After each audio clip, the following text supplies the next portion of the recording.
Hi friends, welcome to today's video. It's just real chatty in here. We're talking about the astro placements for the latest book that I just finished, and yeah, some new picks that I got from the library reflecting on humanity and what it means to feel connected to other people and immersive, beautiful spaces. So grab something to drink, get cozy. If you're interested in more of my content, I hope you subscribe. I'm really trying to be more regular with this vlogging, especially just because I've been reading so much. So yeah, welcome to my world where I'm just talking about all the things that make me wonder and make me feel. So let's just get into this video.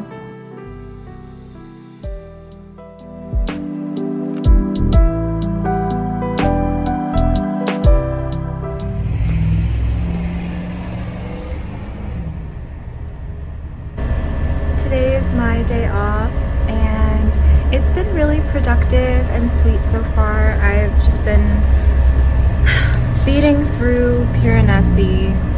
I started this book last night and I have like 50 pages left. It's so good.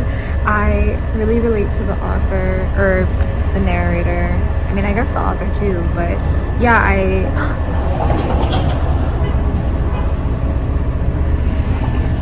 that butterfly just flew right over here. Oh my god. This book is really well crafted.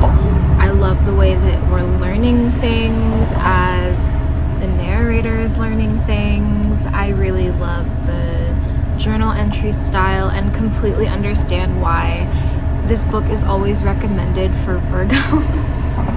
I just really relate to the narrator. I feel like they are definitely autistic. Maybe they're a Virgo as well. Yeah, I just feel like they are very pure and curious, and yeah, really like the way that it's told through journal entries, and we're just like unraveling the truth about this strange labyrinth with all these hallways and rooms and what's the word that she uses? Vestibule. I've just been reading all throughout the morning. I took a trip to the library to renew my card, and oh my god, so I checked online before I went to see if they would have some of the books that I was looking for, and I didn't see anything that was available, but when I got there, this was in the new book section. Fruiting Bodies. It's like queer, and from my understanding it also deals a lot with like nature and our relationship to the earth and just like our bodies, and I am so excited. And then I also picked up Bending the Binary, Polarity Magic in a Non-Binary World. I saw this, I was like, are you joking right now? I feel so seen by the fact that this book even exists. Like, we are not talking about the ways that polarities and like binary perspectives in specifically like magical workings and like spiritual teachings, how a lot of it is influenced by like colonial thought, and it is exclusive of the wide spectrum of gender identities, of sexual orientations that exist. And like, I'm sure I'm not the only queer person that feels kind of left out or like even villainized when it comes to talking about these teachings. So yeah, I'm really excited to see what this author has to say. She's a white lesbian, and the dedication is, I'll just read it because I was flipping through it at the library and I was like, wow, this is incredible. To my trans and non-binary friends and family, you have confused me and enlightened me. You confront me when I get it wrong, applaud me when I get it right, and love me regardless. I'm a better human being and a better magician because of you. That just makes my heart sing. It makes me feel emotional. I wonder what the new age world of spirituality would look like if people were not transphobic and homophobic and just generally sexist. I'm gonna get back to reading Piranesi. Hopefully I finish it soon. I want to go to this DJ set later today.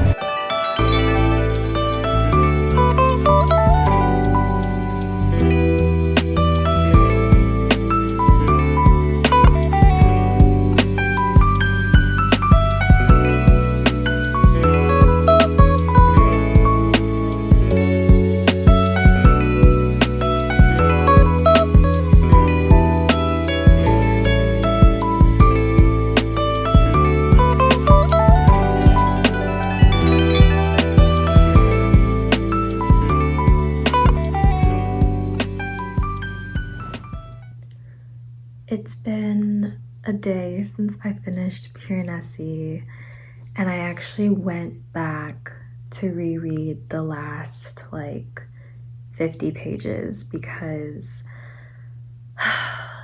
that book took me on a journey.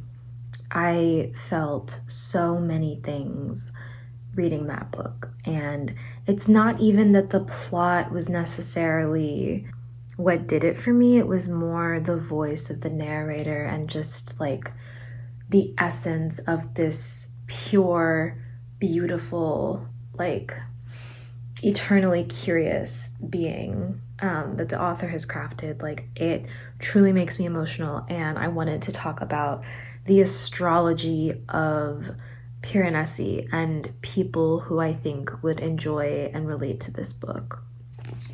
So I related to this book in such a strong way. I don't think I've ever emotionally connected to a character like in so many ways.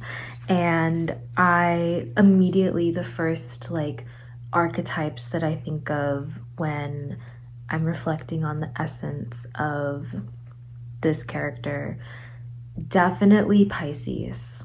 Like, it's a dreamy, fantastical world, but there's also this like deep spiritual I don't know, just like fluency. Like, the narrator is so trusting and has such a deep and intimate relationship with the world around him, and like, yeah, is deeply trusting, has different rituals to honor their dead. Like, they are just very in tune. I mean, they even call themselves the beloved child of the house that they live in. Yeah, I truly feel like Pisces just embody this like wonder. The world for a Pisces placement is so animated and so alive. And there's also like this sense of loneliness, and not even in like a negative way, but just like being with yourself and literally just you and then the world. Like, no one else, just you and the world. And you are a sacred and integral part of that world. If it wasn't clear, I have a Pisces moon. So I definitely feel like Pisces placements, especially Pisces suns and moons, would really relate to the main character. I would also say if you have fourth house placements, particularly like maybe a sun, a moon, maybe a Venus or a Mercury in your fourth house, I think you would also really relate to the setting of this book. It deals with the house as well as a home, and like what it means to reflect on where you're from, and yeah, who came before you, and what it means to feel safe and comforted and have your environment have such a deep impact on the way that you interact with it as well as yourself. And like, very fourth house vibe. My moon is also in the fourth house, so I just, the line, I'll read the line. It happens multiple times in the book. The beauty of the house is immeasurable, its kindness infinite. That's on some fourth house shit. Like, if those placements are in your chart, I also think you would really enjoy this book. And I mean, other placements that I think could have an appreciation for the different themes of Piranesi, definitely Sagittarius placements.